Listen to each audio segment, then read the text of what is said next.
something different the next 90 days than you did the last 90 days, like picking up the books to read. Do something different, like the new health disciplines, relationship with your family, whatever it is, doesn't matter how small it is. If you'll start doing different things with the same circumstances, since we cannot change the circumstances, but we can change ourselves. We can change what we do. And then he gave me another secret to success when he said, what you have at the moment, Mr. Rohn, you've attracted by the person you've become. What you have at the moment, you've attracted by the person you've become. Few little simple principles here. Once you understand these, it starts to explain so much. Now, sometimes it's a little tough to take, blaming yourself instead of the marketplace. Taking responsibility instead of putting it off on someone else. That transition sometimes is a challenging mission. And this one was a little tough for me. He said, Mr. Rohn, you've got pennies in your pocket. You've got nothing in the bank. The creditors are calling. You're behind on your promises. And he says, here's how that occurs. You've attracted, up until now, you've attracted the things to you because of the person you've become. Now I said, well, how can I change all that? He said, very simple. If you will change, everything will change for you. You don't have to change what's outside. All you've got to change is what's inside. To have more, you simply have to become more. And then he said, don't wish it was easier. Wish you were better. Don't wish for less problems. Wish for more skills. Start working on yourself, making these personal changes. And he said, it'll all change for you. Shoaff said, here's the secret, Mr. Rohn. Learn to work harder on yourself than you do on your job. Once I got that, it turned my life around. Learn to work harder on yourself than you do on your job. He said, if you work hard on your job, you'll make a living. If you work hard on yourself, you can make a fortune. Wow. If you would have known me at age 25, you would have said, Jim Rohn's a hard worker. If you'd have known me, you'd have said that. I'm the guy, I don't mind coming a little bit early, staying a little bit late. I don't mind that. You'd have said, well, Jim Rohn's a hard worker. You say, well, how come he's got pennies in his pocket and nothing in the bank and behind on his promises? Well, I was a hard worker, but I was working hard on my job, not on myself. I'm telling you, if you'll learn that simple little principle and start the process today, latest tomorrow, I'll give you tonight to think it over. And start this whole process of personal development, work on yourself, make yourself more valuable to the marketplace. I'm telling you, you can so dynamically change your income, and economics is the least of the values that you can start earning in terms of equity if you'll start working harder on yourself than you do on your job. Work hard on yourself and develop the skills. Work hard on yourself and develop the graces. All of the stuff necessary to become more valuable to the marketplace. I'm telling you, your whole life can explode into change. Promotions, no problem. Becoming more valuable to the company, I'm telling you, no problem. Money, no problem. Economics, no problem. Future, no problem. If you just go to work on the right thing. Not get things out there to change. Don't try to change the seed. Don't change the soil. Don't change the sunshine. Don't change the rain. Don't change the mix of seasons. Let the miracle of everything that's available work for you and start working on the inside. Work on your philosophy. Work on your attitude. Work on your personality. Work on your language. Work on the gift of communication. Work on all of your abilities. And if you'll start making those personal changes, I'm telling you, everything will change for you. Success is something you attract by the person you become. Success is not something you pursue, chase, run after. Success is something you develop, something you become. You attract success. So the whole key to unlock all the treasures, whether it's economic treasures or spiritual treasures, financial, social, personal, every way you can possibly think of, is by your own personal development. And then he added one more, which is so important, and it's probably worth the price of the seminar. Here it is. What you become is much more valuable than what you get. What you become is much more valuable than what you get. The major question to ask on the job is not what am I getting here? The major question to ask on the job is what am I becoming here? Not what am I getting, what am I becoming? So it's very important what you become. Because what you become attracts. If you become cynical, you attract cynicism. What you become attracts. So this whole subject of personal development was so vitally important to me. It changed my life. I was a millionaire by age 31. And that was just the economic part of it. It took me 6 years from age 25 to age 31. It was unbelievable.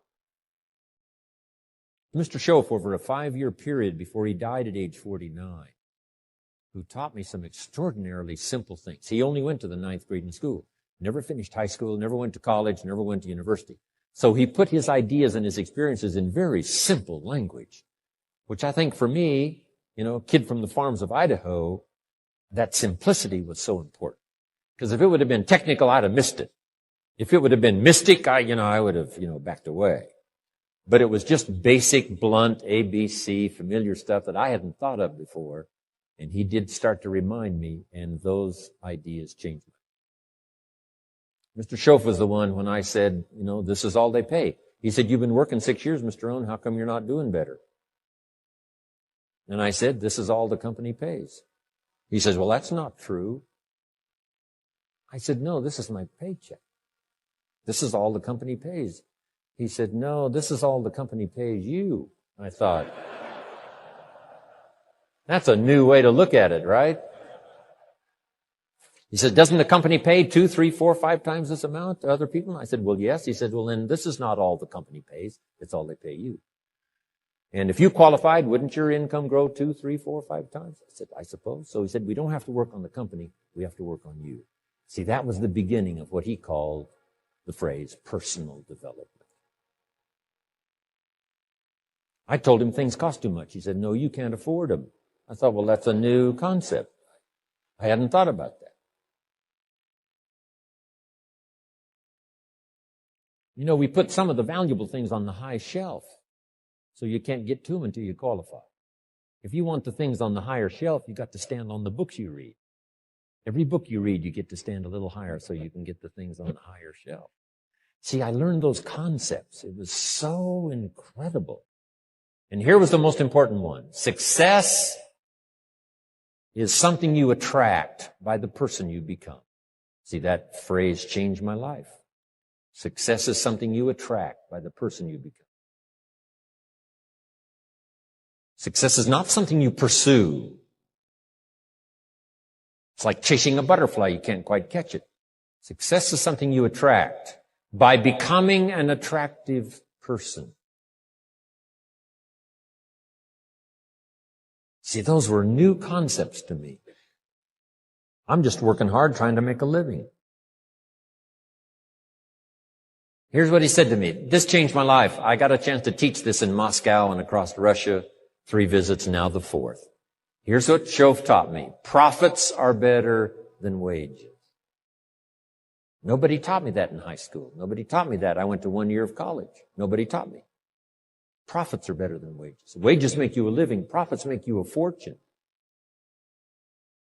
And how could you work on both a living and a fortune? He said, well, you could start part-time working on your fortune while you're working full-time on your living. I thought, wow. Now, he said, it's fun to get up in the morning.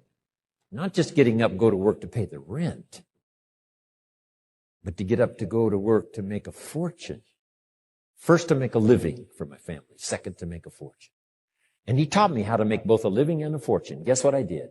I learned how to make both a living and a fortune. And I found out anybody could do it once they get the information. And at age 25, I started receiving this extraordinary information. Here's what he said. Your income is directly related to your philosophy, not to the economy. I thought, no one ever told me that. I kept hoping the economy would change. He said, no, your philosophy has to change. I assured him that I had my fingers crossed. He said, that won't help. Then what could I do to change my income and multiply it by 2, by 3, by 5, by 10, and then multiply it by 10 again? What could I do? And he started giving me the disciplines and the process of learning the skills to change my life. This was an extraordinary man. Those were extraordinary times for me, life-changing in every manner that you can imagine, but very simple ABC concepts. Here's what I learned. Not to search for the exotic until you've discovered the basic. And those basic philosophies that he shared with me during that time were life-changing. Now, if you're excited and you're ready to change, let me give you 3 steps to start life change that can change your life, your personality, your lifestyle, everything can change. Here's the steps. Number 1, find out how things work. The first key to doing better is find out. To change your life, really, you need ideas. There isn't anything an idea can't change. And Schoaf taught me the major problem is lack of an idea, not a problem. At first, I didn't have any money. I said to Mr. Schoaf, I don't have any money. He said, that's not a problem. Now, see, up until then, I always thought it was. Right? I was confused. He said, no, the problem is lack of an idea on how to create money and wealth. It isn't lack of money, it's lack of ideas. So if you get the ideas, so you can change anything. Now, to get ideas, you need a constant study of finding out. Now, Schoaf also said, when you find out something that works, put the information in your journal. Don't use your head for a filing cabinet.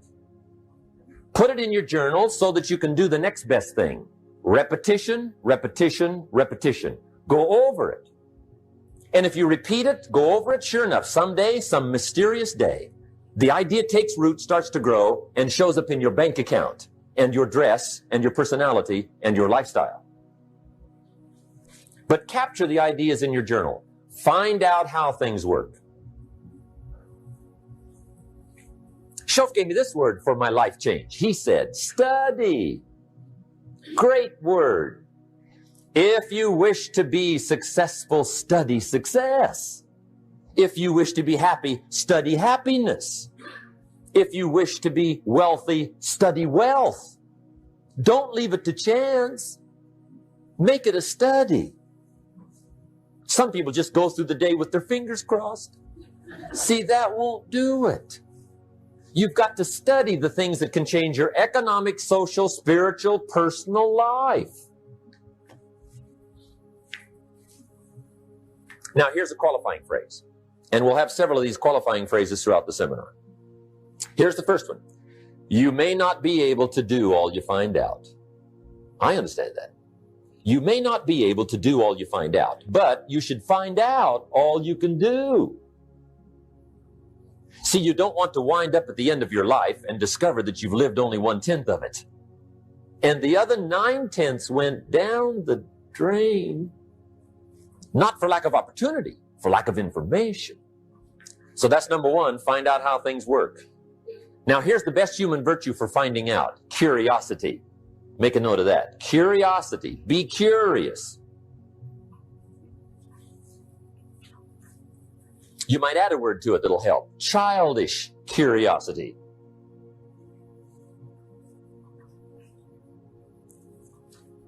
What will kids do if they want to know something bad enough? Bug you. That's the phrase. They can ask 1,000 questions. You think they're through? They got another 1,000. They'll drive you to the brink. It's a virtue.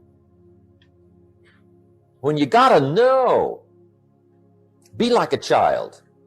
Now, if you're curious, let me give you 3 ways to find out how to change anything. Any life direction, any dimension. Here's 3 ways to find out how to change anything. Number 1 is to read. Become a good reader. All of the successful people I know and work with around the world, they're all good readers. Curiosity drives them to read. They got to know. They just read.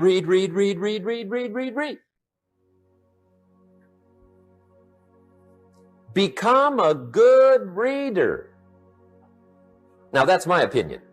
Listen to the other lecturers and listen to me and make up your own mind. Don't be a follower. Be a student. Okay? I say, really, for life change, you got to read.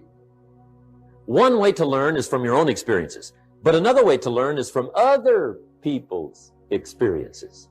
See, one book might save you 5 years if you read it.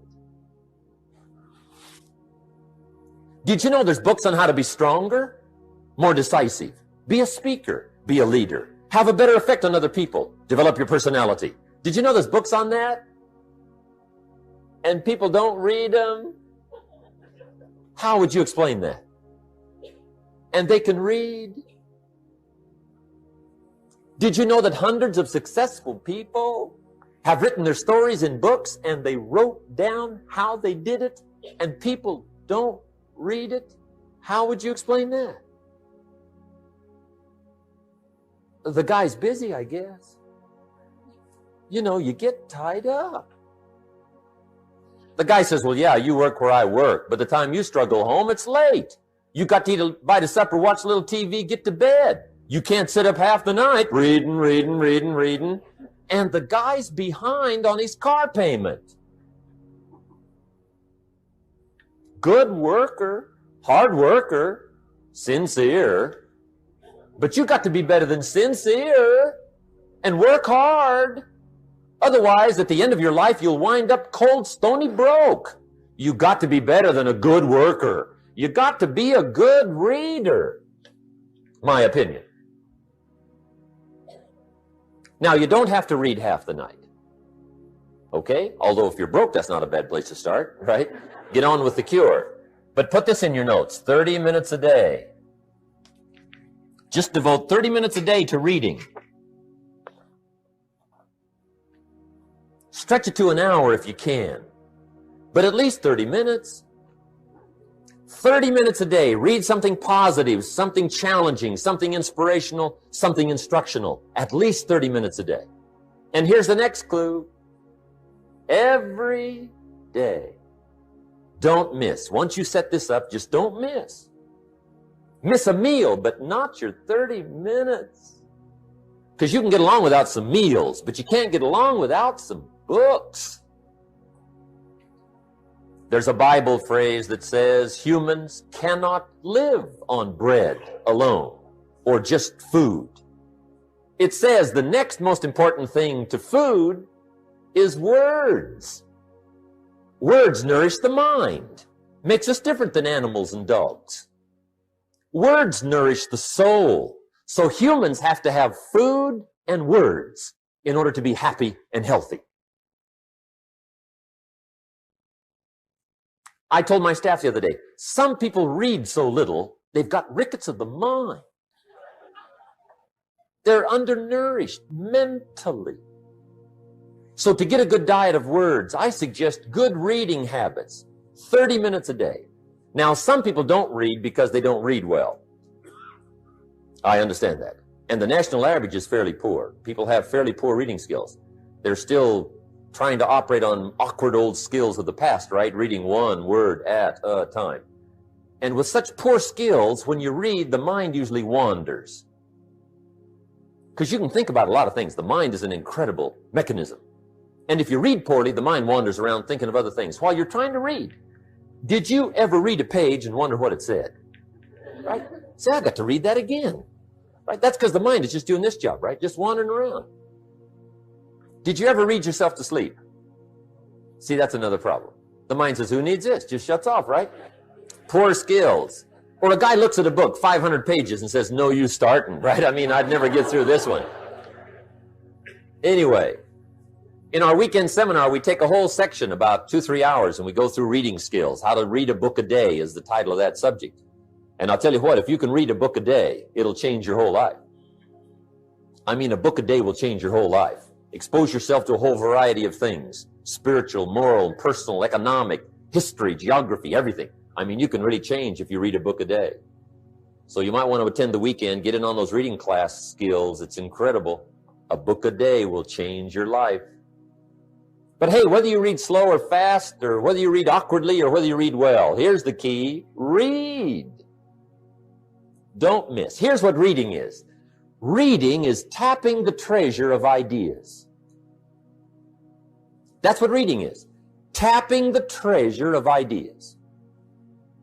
And ideas can change any part of your life. And if you've got a good excuse not to tap the treasure of ideas at least 30 minutes a day, or spend the money and get the books, I'd love to hear it. Some people have excuses you wouldn't believe. I say, John, look, I got this gold mine. I got so much gold, I don't know what to do with it all. Come on over and dig. John says, I ain't got a shovel. I say, well, John, get you one. He says, you know what they want for shovels?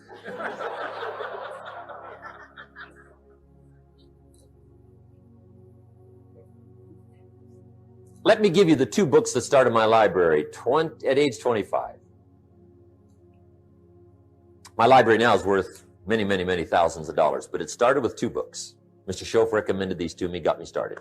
Schoaf said, become self-educated. He said, standard education will get you standard results. And you can check those numbers and see if that's what you want. But if you want to go beyond that, you now have got to become self-educated. So he got me started on my library. He said, one of the ways is build your library. Now, I had a Bible, right? That was 66 books, so that's a pretty good deal. But here's what else he recommended. He said, number one, get the book, Think and Grow Rich, by Napoleon Hill. Think and Grow Rich, if you don't already have it. The title should intrigue you. Think and Grow Rich. I found that book in a secondhand bookstore. I paid 47 cents for it. I've still got it. It's one of the rare hardback covers. I read it several dozen times. Schoaf taught me repetition is the mother of skill. Some of the ideas in that book helped to change my life. As I look back on it now, the book was worth several $100,000, and I bought it for 47 cents. What a lesson I learned, the difference between cost and value. Before I met Mr. Schoaf, I used to ask, how much does it cost? After I met Mr. Schoaf, I asked, how much is it worth? I started basing my life on worth instead of cost, and everything changed. But that was book one, Think and Grow Rich.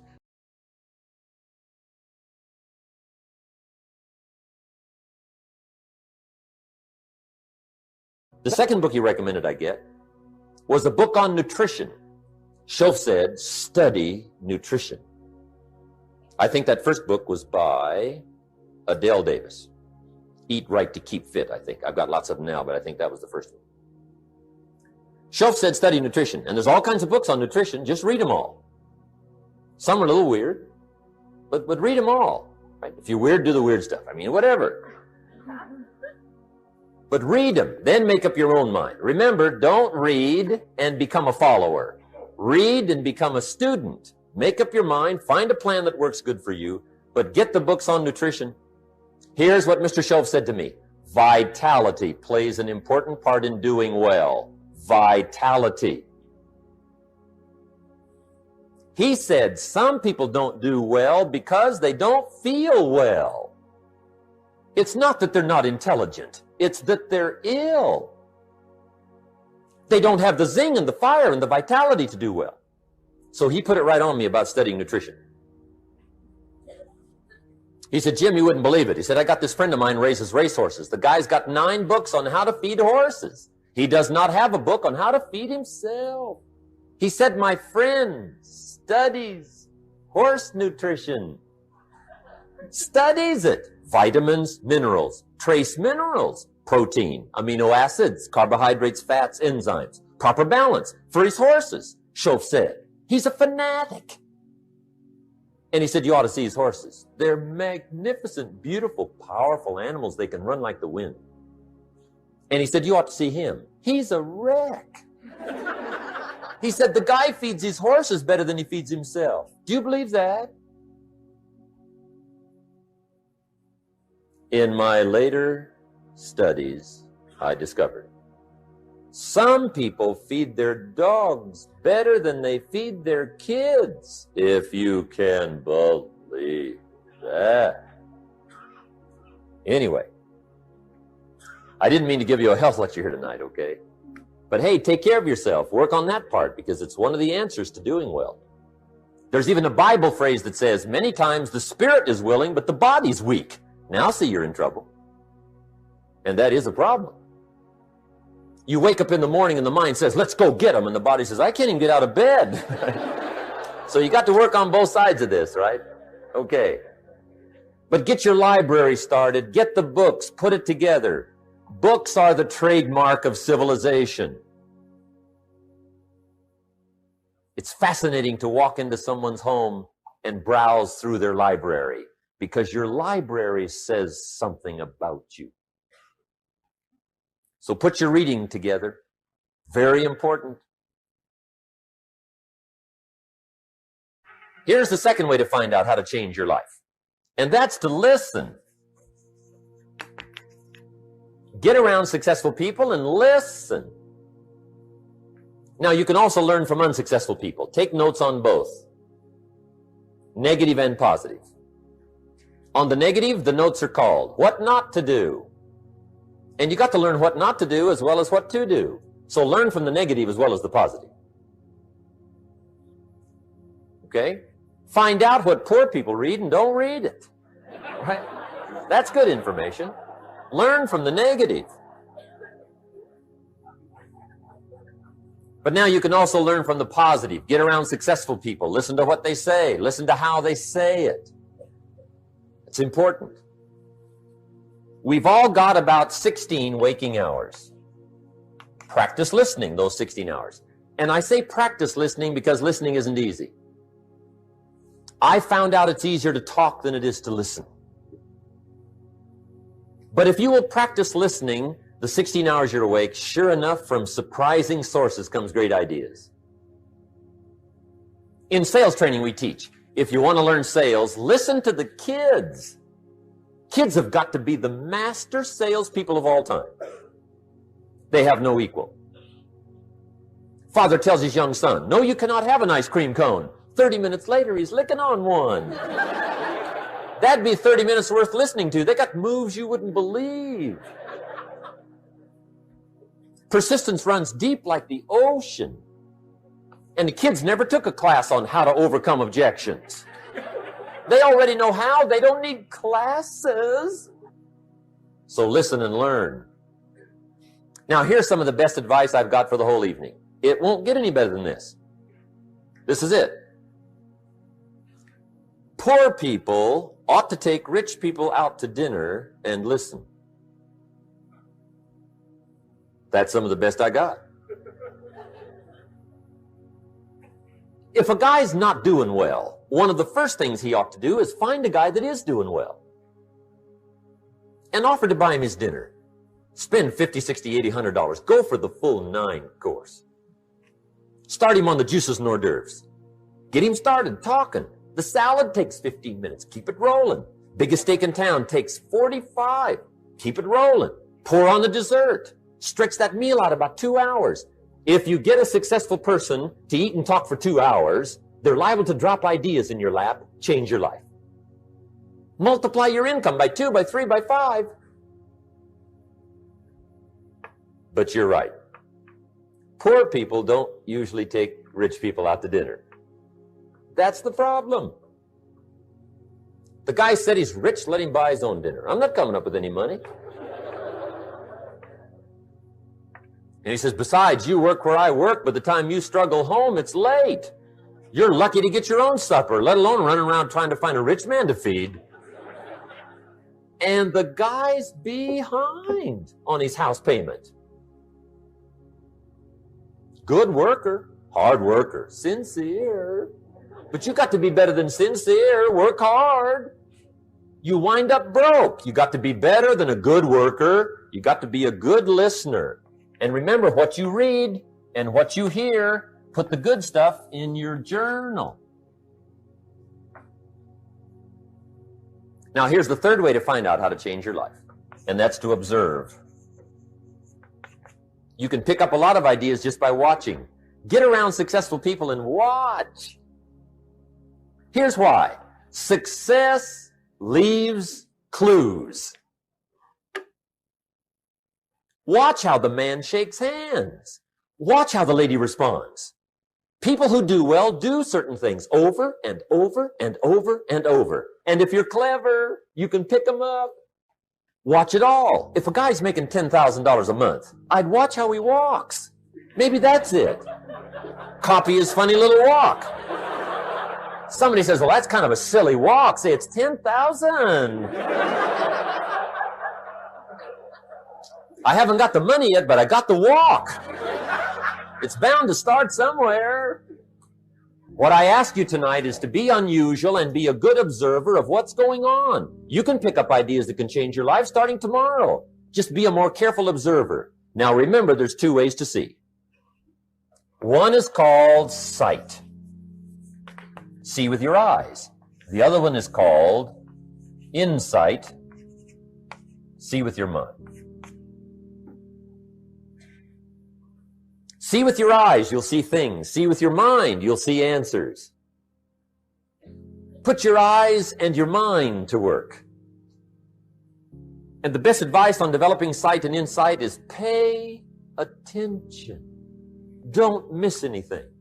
In the weekend seminar we teach, one of the greatest fatalities to success is preoccupation, lack of concentration. The guy's mind wanders. See, you wind up average. You've got to learn to zero in and concentrate. I read a good article one time, Reader's Digest. The title was, Wherever You Are, Be There. Excellent. Don't miss anything. Now, we've lingered a little bit long on number one here for personal development. Find out how things work, but it's so very important finding out. And I've given you 3 ways to find out. Now, here's the second step to personal development. Okay, number 1 was find out how things work. Here's number 2, go to work. You must now take action on what you found out. In doing business around the world, we call it game plan. Put together your game plan. One of the major things we teach on the weekend seminars, game plans. How to game plan your office. If you're in sales, you need a game plan. Kids need a game plan. You need a home game plan, social game plan, a business game plan. Everybody needs game plans. Financial independence, game plan. Your investment, game plan. Don't think in your head. Put it on paper. Don't operate out of your mind. Operate from paper. I often ask somebody, what are you going to do the next 6 months? And somebody starts to tell me. I say, no, don't tell me. Show me. Show me your game plan for the next 6 months. Then I can look at things and maybe I can help. But you got to operate from paper. Put it on a game plan. Take action on what you found out. Now, here's the best word I know of to go with action. Massive. See, that'll change everything. Massive action is called the cure-all. If you're going to make calls, make a few thousand. If you're going to make contacts, make a few thousand. If you're going to knock on doors, knock on a few thousand. See, that'll change everything. Here's the language of the poor. I'll try it a time or two and see what happens. It's the way poor people talk. The guy says, well, I'll give it 30 days. 30 days. You could guess his bank balance. You've got to have a better game plan. So here's one of the major things to do starting tomorrow. Take a look at your game plan. If it isn't loaded with massive action, change it tomorrow. Action. The formula really works like this. Pick up a good idea, take heavy action. Pick up a couple of good ideas, take heavy action. That's the formula for success. Heavy action.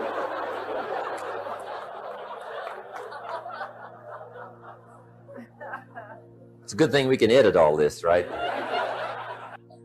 The formula for success: take heavy action on a good idea, right? That's the ratio. Now here's the key. Don't wait till you've learned 2,000 or 3,000 things, because that way you'll use up all the time. And you could wind up smart and broke. And hey, it's okay to be dumb and broke. But if a guy's smart and broke, that's pitiful. Don't let your learning lead to knowledge. You'll become a fool. Let your learning lead to action. You can become wealthy. And there's many kinds of wealth. I understand that. Not just money. Money's one of the least of all values. I know some people with a lot of money that are very poor. Evita sings, as for fortune and as for fame, they are illusions. They're not the solutions they promise to be. So there's all kinds of wealth, but to get a big share coming your way, you've got to have a heavy action game plan. Now, here's the third step to personal development, and we'll wrap up personal development. Step number 3, it's just a little caution, and all through life we need little cautions. This one simply says, don't try to beat the system. Find out how it works, work it, but don't try to beat it. Some people learn just enough to start slicing it, shading it, thinning it, cutting corners, and looking for cheap answers. See, don't fall for that. You'll wind up with a cheap life. Find out how it works best and do it that way. Even though it seems to take a little longer, do it right. Don't compromise with right. Now, under this step, here's another key. Be a quick learner. Don't let it take long to teach you. Learn quick. Don't run at the wall too many times. Learn quicker. One guy said he broke his nose 7 times in the same place. Somebody says, looks like you'd stay out of that place. Learn quicker. Now, the third point here is don't be stubborn. See, some people won't change even when a better way comes. They say, well, I've been doing it this way 30 years. Hey, be ready for change. If it's a better way, go for it. But don't try to beat it.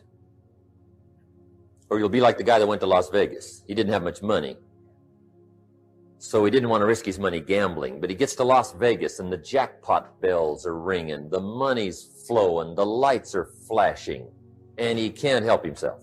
He's got to gamble. But instead of gambling with his cash, he decides to play the mental gambling game. And the brilliant scheme he worked out goes like this.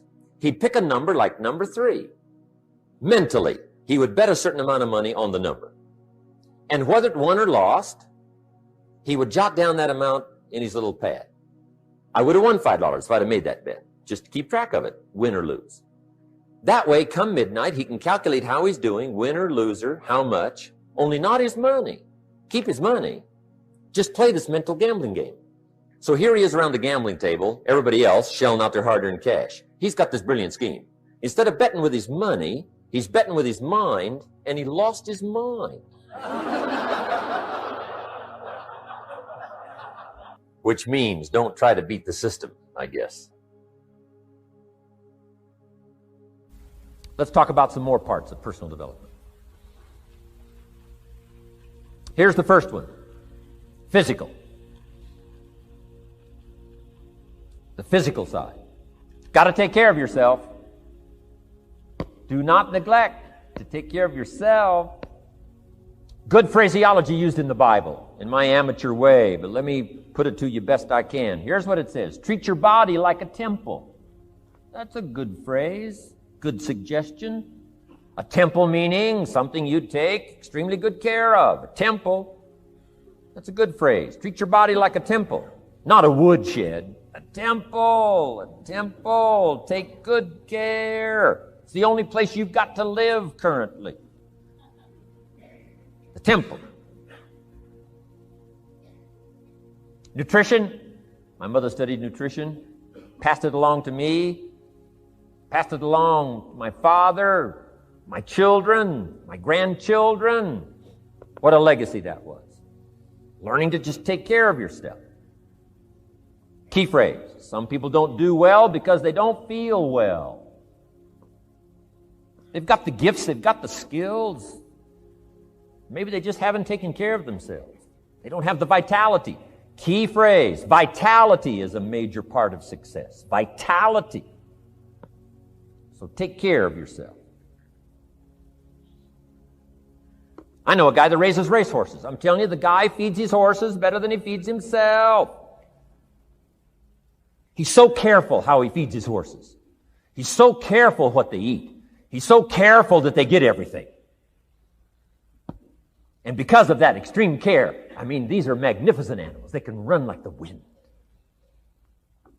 But you ought to see this guy. 10 steps up a flight of stairs, and he's all out of breath. His horses can run like the wind, and he can hardly make it up the steps. The guy takes care of his animals better than he takes care of himself. Some people feed their dogs better than they feed their kids. Physical. Now, there's all kinds of parts to physical. Here's one. Appearance is part of the physical. Never have a second chance to make a first impression. Physical side. And here's some of the best advice on appearance I can give you. Comes from ancient script again. It says, God looks on the inside, people look on the outside. Isn't that good information? Now you say, well, people shouldn't judge you by how you look. Well, let me give you a clue. They do. They do. You can't deal in these shoulds and shouldn'ts. You'll be tipped over the rest of your life. Now, of course, when people get to know you, they'll judge you by more than what they see. But at first, they're going to take a look. So, here's the best advice I can give you. Make sure the outside is a major reflection of what's going on inside. The physical side. A few minutes a day, stay healthy. A little bit of study on nutrition, stay healthy. Key. Now here's the next part of personal development, the spiritual part. Now, I'm an amateur on the spiritual side. I do happen to believe that human beings are more than just an advanced life form. An advanced species of the animal kingdom. I do believe humans are a special creation. That's just my personal belief, and I don't ask you to buy it. But here's what I do ask you to buy. If you do believe in spirituality in any manner, here's my best advice. Study it and practice it. Do not neglect your values. Do not neglect your virtues. If you do believe in spirituality, my advice is study it and practice it. Don't let it go unstudied. Don't let it go unnourished, if you do believe. That's my best advice on the spiritual side. Now here's the third part. The mental side. Part of this personal development challenge is to develop mentally. Learn, study, grow, change. It's what schooling is all about. And the human development takes time, incredible amounts of time. That's why we've taken the time for this seminar. It just takes time. Some things you can't cover in a 20-minute speech. You can't cover in a little 5-minute talk. It takes time. For humans, it seems like more time than any other life form, human beings. The little wildebeest in Africa. Guess how much time it's got as soon as it's born to be able to run with the pack so it doesn't get eaten by the lions? Guess how much time it's got? A few minutes. Not hours, not days, minutes. Wow. But the human baby, wow. After 16 years, we're not sure. Right? Unbelievable amount of time it takes. So it does take time for personal development. It does take time for spiritual development, physical development. But here's also what takes time, and that's your mental development. Feeding the mind. Nourishing the mind. Some people read so little, they got rickets of the mind. They couldn't give you a good, strong argument as to their own personal beliefs. I'm telling you, got to be able to pick up those ideologies. You got to be able to pick up the philosophy. And here's the next part. You got to be able to defend it. If you can't defend your virtues, and if you can't defend your values, I'm telling you, even in the 90s, you'll fall prey to philosophies that are not in your best interest. And we've got to help our teenagers, we've got to help our kids especially to be able to debate the major life issues, the political issues and the social issues and the religious issues and the spiritual issues and the nutritional issues and the economic issues and all of the rest of the issues that are valuable for us to build the kind of equities we want. You got to get yourself ready. And one of the ways you got to get ready is not just physical and not just spiritual. You got to get ready mentally. And this is where Shof went to work on me, to be ready mentally, to develop the philosophy and also be able to defend your virtues and your values.